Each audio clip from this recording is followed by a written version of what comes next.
तो मंत्रा ने कहा करना कुछ नहीं है, को भवन में जाओ और ये सारे श्रृंगार के चिन्ह हैं, इनको जयश्री बनना है।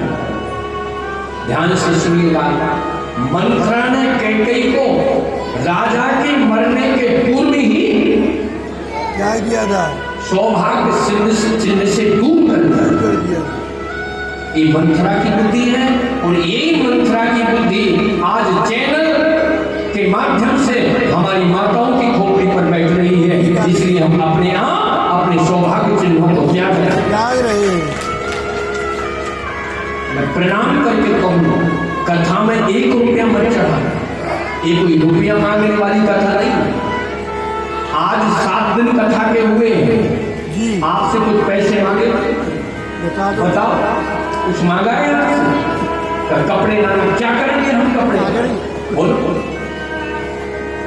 आपसे एक ही प्रार्थना है, कभी गलत प्रचार प्रसार की बातें सुन करके अपनी संस्कृति के चिन्हों को नहीं त्यागना है। यही सबसे बड़ी भेंट है। ये भेंट आपने दे दी तो मैं समझ लूंगा कथा कहना हमारा सार्थक हो। आज कैकेयी ने अपने सौभाग्य चिन्ह को त्याग दिया है। अभी पति बने हुए हैं मगर स्वांग पहली रखी। कहते हैं सांझ समय सानंद ने पहाड़ बढ़ा दिया। जो 2 वरदान मांगना है, कौन कौन से? अपने बेटे को राज और कौशल्या के बेटे को वनवास। राजा आए हैं, पूरी कथा आपको विदित है। उस प्रसंग में हम नहीं जाएंगे, उसमें बहुत ऐसी बातें लिखी हैं जो बहुत जल्दी समाज को हजम नहीं होती। सत्य बात। आज राजा के जीवन को क्या हो गया, इतने महापुरुष होकर के भी और कैकेयी को उन्होंने मनाने के लिए अपना व्यक्तित्व का अतिक्रमण कर दिया। हे कैकेयी, जो तुम मांगोगी 1 नहीं 4 मांग लो, और मैं राम की सौगंध में कहता हूं, तुम जिसको कहोगी उसको मैं राजा बनाऊंगा, तुम जिसको कहोगी उसको देश से निकालूंगा। वाल्मीकि रामायण में तो इतना विस्तार से प्रसंग आया है। कहते हैं अपनी पगड़ी भी कैकेयी के चरणों में राजा ने उतार के रखी, यहां तक नमस्कार करता है। इसके बाद कैकेयी ने एक वाक्य कहा, प्रात होत मुनि वेशधर, जो न नाम बन जाई, मोर मरन राहुल अजस, नृप समझिए मन माई। देव एक वर भरते टीका। हे राजन, हे चक्रवर्ती, आपने जब अपने वंशधरों का इतना बड़ा इतिहास गाया है तो मेरे मन में एक ही अभिलाषा, कौन सी? मेरे पुत्र को राज सुनो प्राण प्रतिभावत जी का, और देव एक वर भरते टीका, मांगो दूषण भर कर चोरी, पूर्वम नाथ मनोरथ मोरी, तापस वेश विशेष उदासी, 14 वर्ष राम वनवासी। दशरथ जी को भरत जी के राजा बनने का दुख नहीं था, दशरथ जी को राम जी के लिए जो वनवास की बात आई, इस बात को लेकर के दुख हुआ है। और पूरी रात्रि पर्यंत चक्रवर्ती सम्राट रोते रहे, मगर कैकेयी अपने वचनों पर स्थिर रहे। सुबह सुमंत जी आए हैं, राजा का आदेश लेकर के राम जी को लेकर के आए हैं। राम जी समझ गए क्या बात है माँ, पिताजी तो कुछ बोलते नहीं। माँ ने कहा बेटे, मैंने 2 वरदान मांगे हैं। कौन कौन से माँ? तेरे भाई भरत के लिए राज, और रघुनंदन तेरे लिए मैंने वनवास मांगा है। सुन जननी सोई सुत बड़ भागी, जे पितुमान वचन अनुरागी, तनय मात पितु तोषनिहारा, दुर्लभ जननी सकल संसारा, भरत प्राण ते पावहि राजू, विधि सन्मुख मोहि सन्मुख आजू, जो न जाऊं मन ऐसे उताजा, प्रथम गनई वही मूढ़ समाज। मां, इससे अच्छी बात क्या हो सकती है? भरत राजा बनेगा,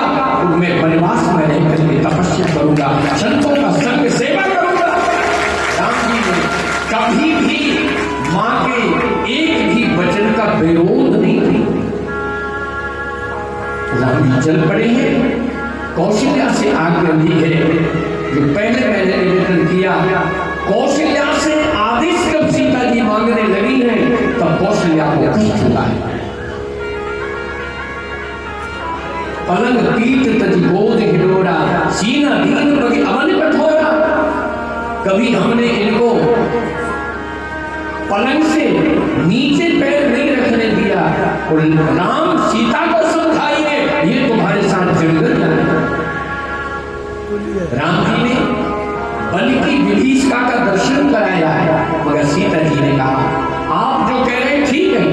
यहाँ पर फिर पराशर भट्ट कहते हैं जब राम जी ने सीता जी की सुकोमलता का दर्शन कराया तब सीता जी ने कहा मुझको पता नहीं था कि मेरे पिता ने आपके साथ विवाह किया है और आप इतने डरपोक हैं, आप इतनी क्यों डरते हैं? मैं तो समझती थी मेरा किसी क्षत्रिय बालक के साथ विवाह हुआ। आप मेरे लिए मत सोचिए, मैं आपके आगे आगे चलूंगी। और कहते हैं अन्य रामायणों में आया है सीता जी राम जी के आगे आगे चली है। क्यों चली है? कहीं राम जी के पैर में कोई कंकर न। ये सीता जी की भूमिका है। सीता जी तैयार हुई है, लक्ष्मण आए हैं, लक्ष्मण ने दो टूक कह दिया, मैं ना माता जानता ना पिता जानता, ना प्रजा जानता ना राजा जानता, मैं तो आपके प्रेम का पालित शिशु। मोरे समय एक तुम स्वामी और तीन बंधु और मैं प्रभु शिशु स्नेह प्रतिपाला और मंदिर मेरु की ले करा। लक्ष्मण जी की बात सुन के भगवान ने कहा जाओ मां से विदा लेकर आओ, है ना। तो ऐसी विदाई तो सुमित्रा माता ही नहीं सकती। क्यों? अद्भुत विदाई उन्होंने दी है।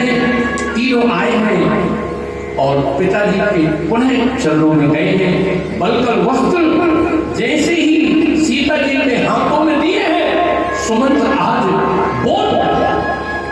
सुमंत्र ने कहा ये ठीक नहीं है, आप राजमाता हो सकती हो मगर ये अधिकार आपको किसने दिया? मैं अपने सामने सीता को बलकर वस्त्र नहीं पहनूंगा। वशिष्ठ जी आए हैं, वामदेव आए हैं, सब बड़े बड़े महापुरुष आए हैं, कैकेयी को सब ने डांटा। कहते हैं सीता जी बलकर वस्त्र पहनना नहीं जानती थी। राम जी ले गए हैं अपने अंतःपुर में, वो सीता जी को अपने हाथ से बलकर वस्त्र धारण करा। तीनों राम लक्ष्मण सीता रथ पर बैठ करके चली गई। पूरी अयोध्या के नर नारी बाल वृद्ध सब राम जी के रथ के पीछे चले गए। गुरु जी को चरणों में प्रणाम करके राम जी ने कहा हे गुरुदेव, आज से अयोध्या के राजकार्य को आप ही संचालित करें। दासी दास बुलाई मोरी, गुरु ही सौंप बोले कर जोरी, सबके साथ संभाल गुसाई, कर्म जनक जननी की नाई। ऐसा कहकर के राम जी चल पड़े हैं। अयोध्या के लोग रोते हुए राम जी के रथ के पीछे चले हैं। श्रृंगवेर के पूर्व ही भगवान ने सबको सोते छोड़ दिया है और भगवान श्रृंगवेर पहुंच गए हैं। सब अयोध्यावासी समझ गए हम राम जी के साथ नहीं चल सकते। राम जी ने ऐसा निर्णय क्यों लिया? राम जी ने इसलिए लिया कि वनवास मेरा हुआ है, अयोध्यावासियों का नहीं हुआ। मैं कष्ट भोगूं समझ में आता है, मगर मेरे कारण संपूर्ण प्रजा कष्ट भोगे, ये बात ठीक नहीं। भगवान एक रात्रि श्रृंगवेरपुर में निवास करते हैं। सुबह सुबह भगवान ने जो जटाएं बनाई हैं तो वहां लक्ष्मण जी का उपदेश हुआ है और उस उपदेश का प्रभाव दिखा लोगों के हृदय पर पड़ गया। सखा सखम परम परमार्थ एहु और मन कर्म वचन राम पद में। कहते हैं आज जब भगवान सुमंत्र जी को वापस किए, बरबस राम सुमंत्र पठाए, सुरसरी तीर आप तब आए। अब भगवान ने चक्रवर्ती सम्राट पूर्ण ब्रह्म परमात्मा भगवान नारायण आज केवट से आवाहन कर रहे हैं कि नाव लाओ। मांगी नाव केवट आन मांगी नाव न केवट मांगी नाव न केवट हमारे भरम जाना कहीं तुम्हारे भरम में जाना मांगी नाव न केवट। जैसे ही भगवान ने गंगा तट पर पहुंचे हैं, ना लक्ष्मण जी को अवसर दिया, ना निखादुगु को अवसर दिया, केवट से नाव की मांग भगवान राम ने स्वयं की। देखिए केवट ने इनकार क्यों किया, ध्यान से सुनिए। अगर निखादुगु मांगते तो केवट इनकार नहीं करता, लक्ष्मण जी भी नाव मांगते तो केवट इनकार नहीं कर पाता। तो सीता जी भी नाव की बात कहती तो केवट इनकार, मगर जब राम जी ने नाव मांगी इसलिए केवट ने इनकार किया। इसका अर्थ क्या है? इसका अर्थ ये है केवट समझ गया कि स्वामी के साथ जब दो सेवक चल रहे हैं, आज जैसे पुरोहित जी बैठे हैं, इनके साथ जो भी इनके विभाग के छोटे कर्मचारी होते तो पहले जो भी बात होगी बोल तो कहेंगे, बिल्कुल साहब आए हुए मिली जी कहेंगे। तो आप बताइए नाव की याचना स्वामी के होते हुए सेवक को करनी थी ना, तो जब सेवकों ने याचना नहीं की वो स्वामी ने ही याचना की, इसलिए केवट ने मांगी नाव केवट आन कहीं तुम्हार भरम में जाना। छुअत सिलावई नारी, छुअत सिलावई नारी सुहाई पाहन तेना आठ कट नारी करनी धरनी होई जाई बात पड़े मोही ना यह प्रतिपालो सब परिवारों नाथ न जानव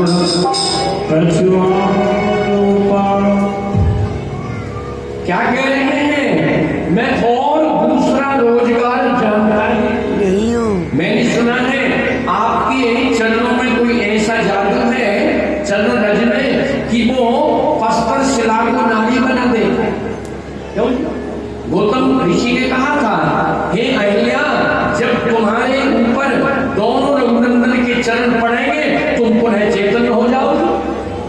तो गौतम ने कहा उनके पस्तर शिला पर जब आपने दोनों चरण रखे तो वो नारी बन गई, और आप मेरी नाव पर भी जब दोनों चरण रखेंगे तो मेरी नाव भी नारी बन जाएगी। एक नारी संभालना। भगवान ने कहा भाई फिर तो और बल्ले बल्ले हैं तुम्हारे, अभी एक देवी थी अब दूसरी और हो गई। केवट ने कहा महाराज बुरा मत मानना, ये 2-3 के चक्कर में तो तुम्हारी ना तुम्हारे पिताजी इतनी शादियां करते, ना आपको जंगल आना पड़ता है। बोलो क्या कहा महाराज, बुरा मत मानना। अब आप जब नारियल की बात करते तो सुन लो जरा। सुनी के बटके में प्रेम लपेटे अटपटे बेहसे करुणा है चितई जानकी। केवट का भाव बहुत ऊंचे स्तर का है कि आज दुनिया को देने वाला जिसका सारा संसार आवाहन करता है, आज मेरा आवाहन जो कर रहा है, तो मैं इतने जल्दी नाव पर बिठा लूंगा तो आनंद बढ़ेगा नहीं। खूब भगवान का आनंद लिया है, और अंत में भगवान ने कहा भाई ठीक है, अति शीघ्र जल लेकर के आओ और मेरे चरणों को धो। भाग्यवान है केवट जी जिनकी कठोरता में केवट ने श्री हरि के चरणों को धोया। अति आनंद उमगी अनुरागा चरण सरोज पखारन लागा। कहते हैं उसी समय देवताओं ने पुष्पों की वृष्टि की है। बोलिए भक्तवत्सल भगवान की। बहुत अच्छी अच्छी कथाएं इस प्रसंग में, फिर कभी अवसर मिलेगा।